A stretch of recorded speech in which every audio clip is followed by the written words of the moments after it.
കുട്ടിക്ക് ഇഷ്ടമുള്ളവരോടെല്ലാം സ്നേഹം പ്രകടിപ്പിക്കുന്നത് അപ്രകാരമായിരിക്കും അല്ലേ? അതെ. അതായത് ഇഷ്ടമില്ലാത്തവരെ ഒന്നും കുട്ടി അപ്രകാരം തൊട്ടിട്ട് പോലുമില്ല.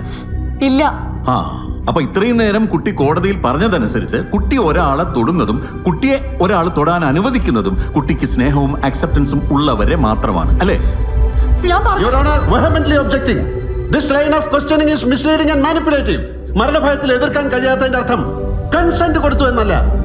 This is ridiculous. What kind of trial is this? Mr. Vijay Mohan should refrain from disrupting the court. Mr. Vijay Mohan, I have noted your objection. You shall not interrupt the trial. Mr. Rajshekhar, you may proceed with your defense, but rephrase your question. Yes, Your Honor. Sir, ഞാൻ ആ ചോദ്യത്തിന് ഉത്തരം പറഞ്ഞോളാം.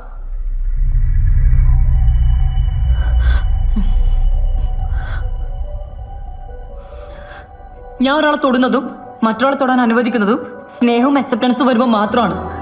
പക്ഷെ എന്നെ rape ചെയ്തപ്പോൾ ഞാൻ എതിർക്കാതിരുന്നത് ജീവഭയം കൊണ്ടാണ്. അത് കൺസെന്റ് അല്ല.